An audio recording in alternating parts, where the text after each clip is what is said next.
This incredible nuclear revenge story was cooking on the back burner for over 10 years. And then, when everything was finally revealed in one moment, it was like a bomb exploded. Revenge is a dish best served cold. Mine has been cooling for 10 years and counting. I am a 40-year-old woman, and I've been married to my husband, who is 44, for 20 years now. We have 2 kids, a 16-year-old girl and a 13-year-old boy. My husband is what I would consider a high earner by middle-class standards. Also, strap in folks, this is going to be long. I've never told anyone, so here we go. 10 years ago, and by complete coincidence, I found out that my husband has been cheating on me with men from before we got married. We live in a smallish town in the south of the USA. Him coming out as gay will have consequences. I believe that is the only reason he's not come out to anyone. First, here's how I found out he was cheating on me. He got sloppy. He left a credit card bill for a secret card in the pocket of a coat.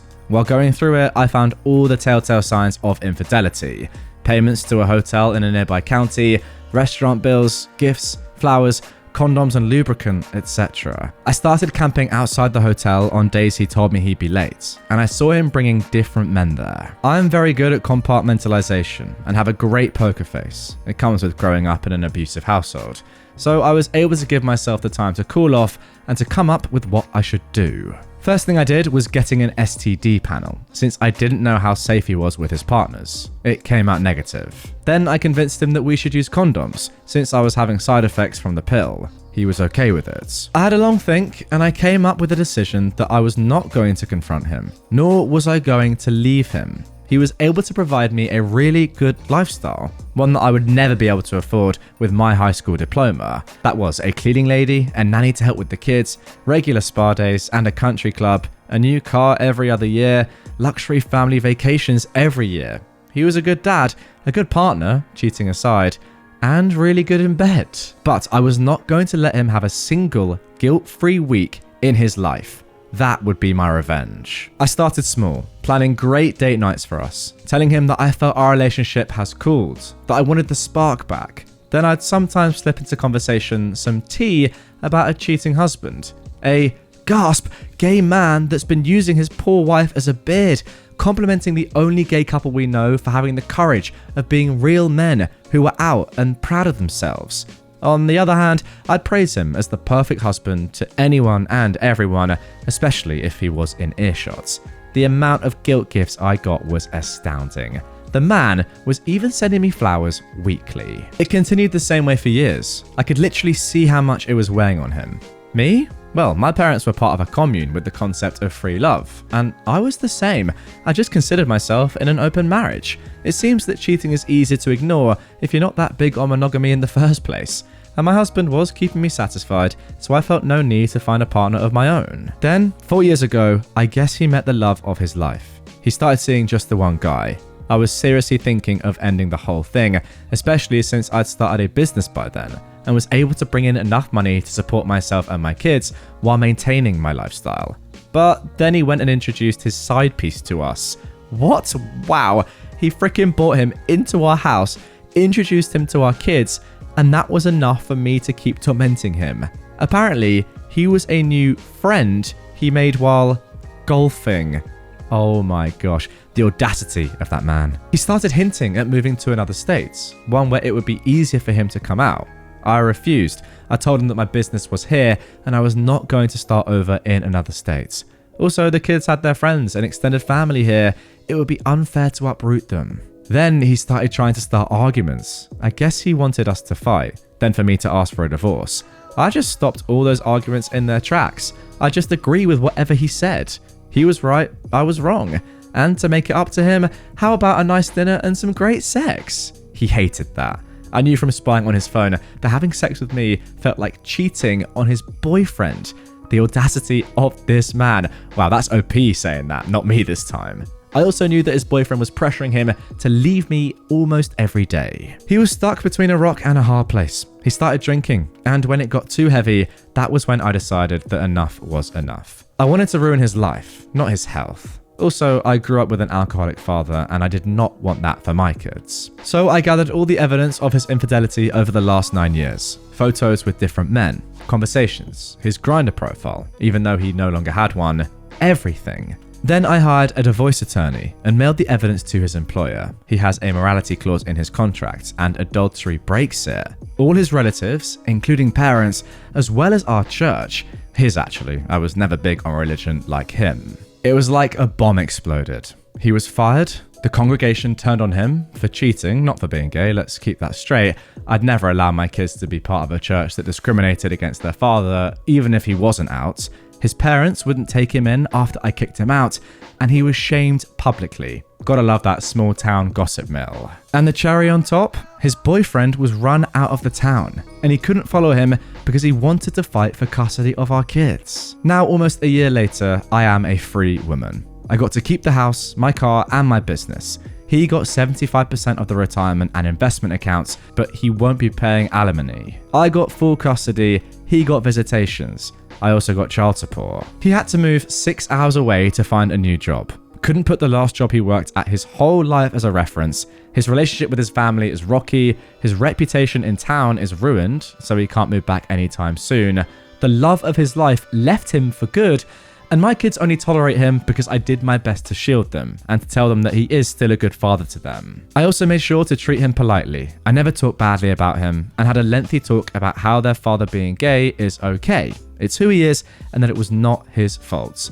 That the only wrong thing he did was hiding it from me. So, I guess the results of his cheating was years of guilt followed by a ruined life. And interestingly, before I even get into my thoughts, I just want to read out this edit that OP has put at the bottom of the post. Let's make something clear. I am not the good person in this story. We were both bad. I'm not here trying to get pats on the back or to be told that I did well. I know what I did was messed up. I'm here because I wanted to tell someone, and I can't do that in real life. And there we go. I think it's worth remembering throughout all of this that yes, as OP says, we, the reader, are the only ones that really know that OP knew about this the entire time. If you're coming from the perspective of her now ex-husband, yeah, she's got those old screenshots, the Grindr profile that was deleted a while ago, but she easily could have just found that in the past few months. From his perspective, it looks as if she had no idea the entire time. He probably thought he was getting away with it. I mean, I'm sure he did. And yeah, as OP says, a bomb exploded, but he probably, and everyone else probably thought that she just found out in the past few weeks and months. There's no way that people would ever have thought that you'd known for 10 years and kept it, I guess, a secret in your own head for a decade. Now, interestingly, I wanted to read out that edit because OP is right, they're not the good person, but I don't think you're necessarily bad, right? Like, what are you inferring there? That you should have confronted him when you found out? Or that you should have divorced him? It's your choice. You're not the one that's doing anything that's wrong. I mean, like, I don't really know that you're necessarily bad there. Yeah, fair enough. You didn't do well out of the situation, but I don't think you can say that you were in the wrong. You had a good life. You wanted to maintain that. You loved your kids. You didn't mind the fact that this was going on. I mean, it wasn't enough to leave this man, clearly, right away. And there you go. You left him when you wanted to after 10 years, which is crazy. I will say, though, it is nice that you said that you weren't the good guy in this because, yeah, let's be honest, it is a bit shady, whatever you did here, not outing the situation. But still, good stuff from you. Okay then, let's move on to our second nuclear revenge story now. And this is where things get a little bit more serious. Guys, if you are listening to this and not watching on YouTube, just a word of warning, I'm gonna have to change quite a few of the words here. And there's gonna be a lot of censoring, but here we go. Try to publicly mess with my relationship and lie about illegally touching me? Congrats on your relapse. First of all, some background. I grew up with a big group of family and friends. Our summer houses were all near each other. We all went to the same schools, called each other's parents, aunt and uncle, etc. My brother and I, though, always felt we were slightly left out. Outsiders, black sheep, if you will. One of the girls, Claire, assaulted me twice when we were kids. I was 8 or 9 years old. Once at a sleepover and once at our summer home. I didn't dare bring it up because it would absolutely blow up our little community, and because of that outsider dynamic, everyone would absolutely choose their side. This was before her dad died, but after that you can also imagine how much sympathy her family garnered. So I ignored it. I never forgot it, but I only told friends completely separate from our community when I was older. I also sort of pushed it aside until the past few years when my therapist finally got me to realize that all because she's only 2 years older than me doesn't mean that what she did was okay. A few years ago, she randomly got really cold towards me. Now that we're adults, we only see each other every few years anyway. I just thought it was strange, since she always did it blatantly in front of everyone else, but no one seemed to care. Her mum and sister treated me the same. Then, my mum was completely shut out of any of Claire's wedding events, which destroyed her feelings and made me hate her even more. My long-distance boyfriend came to meet everyone for the first time. For visa reasons, we were going to start the marriage process a little sooner than we originally planned, but it is what it is. So, my boyfriend was planning on asking my dad for my hand at the end of the trip. I only told one other girl about it, who I'm closest with, but she obviously blabbed. While all the kids were hanging outside and the parents were inside, Claire accidentally mentioned it in front of everyone, including my brother. Some of the parents overheard from inside. Now I have about 25 people in our private business. Claire was so obviously pleased with herself. My dad can be kind of reactive when he's not expecting something, so the publicity of this made him even more frazzled. And when we brought it back to the house, everything was basically ruined. He was flustered and started going on about how it's too soon, it had been a year and a half, and wouldn't listen while we tried to calmly explain to him that the fiancé visa itself can take up to almost a year. My boyfriend and I are fine and still together, it's just something that obviously should have been between us and my family, and gossip started flying. We go home, life goes on, yada yada. Fast forward a few months and I have to see her when she's in town, and I'm at a get together with some of the kids who also live in my city. Just the two of us, and she accuses me of assaulting her. I'm genuinely shocked. She said she doesn't have the heart to blow up the community right now, but laughed at me when I reminded her that it was actually her, and suggested that this info might come out whenever my wedding may be. This sort of made me spiral for a few months. I wasn't sure if I was remembering it the wrong way or something. Sobbing, imagining how I was going to explain it to my boyfriend and if he would break up with me. I even started seeing my therapist twice a week, where she made it very clear that what I was describing was not a false memory at all, and she was 100% confident this actually happened to me. And apparently, Claire turning it on me isn't uncommon. A very important piece of information, Claire is a coke addict. Massive cokehead, doing lines to start the day cokehead. Went to rehab where she met her now husband. Yeah, she's been sober a few years, but she looks absolutely horrendous. I used to do it recreationally. I quit a little while back. I just really hated the come down. So we see everyone a few months later. We're all hanging out at her family's summer house. When we're alone, she hints at DMing my boyfriend before the weekend is over, obviously not knowing that he's already in the loop. I walked out, I was so angry, and decided I'd start getting ready for bed. I went to the bathroom and I'd packed my toiletries in a bag that I hadn't used in a long time, where I found a baggie of old Coke.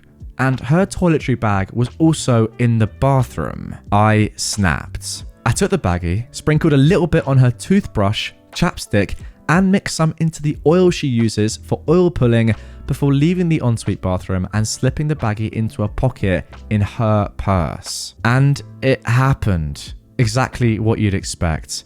I don't know when she found the baggie, but 2 nights later, when she said she wanted to go on a walk alone, I knew she was going to meet a dealer. A week later, she overdosed, went straight from the hospital to rehab, and apparently her husband is considering at least a separation. I broke down and told my boyfriend. I wouldn't say he was pleased, but was surprisingly supportive and said if anyone deserved it, it was her. I realized then that I actually didn't feel bad for doing it. I was just scared that it was going to cost me my relationship, but it didn't. My dad is now on board since we've been together a little longer and we've filed the visa paperwork. I probably won't see her for a few years and I'm not sure if I'll let her know subtly what I did.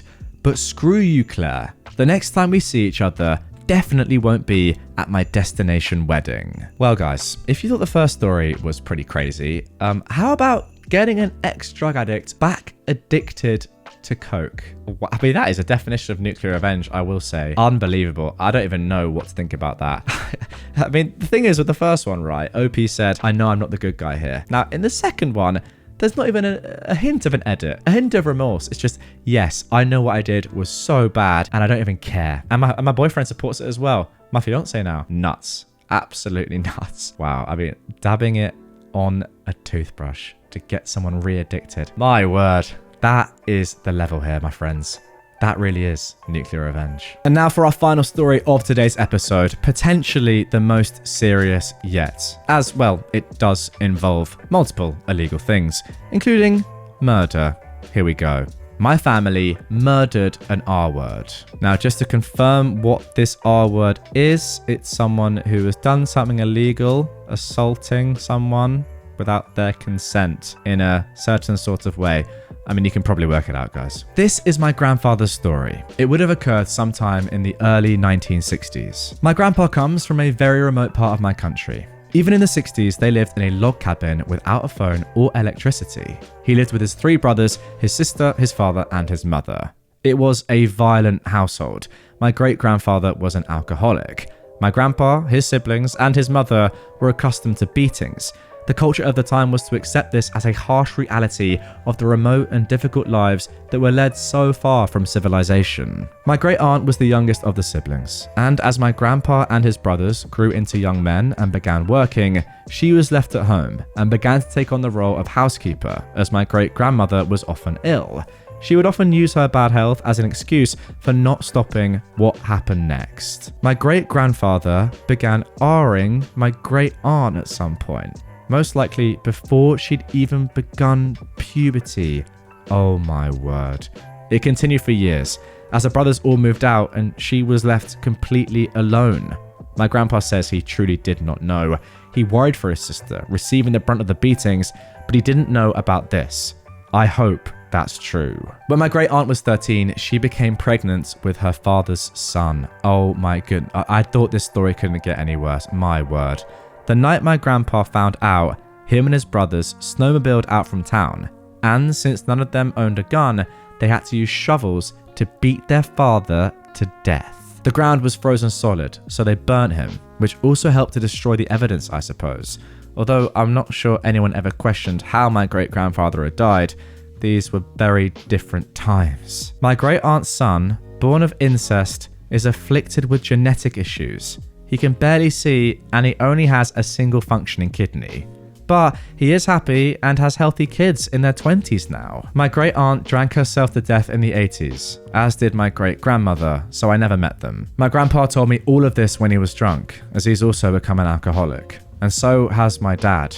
The generational trauma of my family is thankfully now broken with me and my siblings. But this revenge murder, this disgusting hurt, was really just another sad piece of a puzzle of abuse that started long, long ago. Wow. There we go. I'll be honest, the first story in today's episode, yeah, it was over a decade, but it was pretty timid, you know. For nuclear revenge, this is. Nothing that's like crazy illegal, just cheating, realizing that someone's cheating on you with another man. Tough, but you know, that sort of stuff can happen day to day.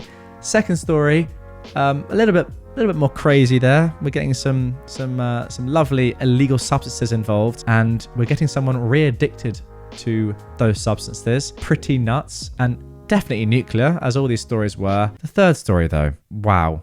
Like, I don't even want to go into what I've just read there. Unbelievable stuff. I think that actually might be one of the most severe nuclear revenge stories that I've read. Like, the R alone was nuts. Then the fact that she was 13. Then the fact that she's got pregnant because of him. I mean, I guess it's to be expected, right? Oh, what? I just don't. Let me know in the comments right down below. How are you actually feeling right now after reading that truly gruesome tale? I feel a little bit just like, I don't know how to feel. Wow. Hey, what an episode. Really hope you guys enjoyed it. If you can enjoy stories like that, wow. I mean, look, the beauty of nuclear revenge is that it is pretty nuclear. And a lot of the time, let's be honest, the majority of the time, the people enacting the revenge aren't good themselves. As we've seen, they even know that themselves. But the revenge itself is extremely justified. And I'll be honest, I don't think I can genuinely ever say that a murder is justified. But in that last story, we're getting pretty close, aren't we? We're getting very close. And let's be honest, it probably was fair.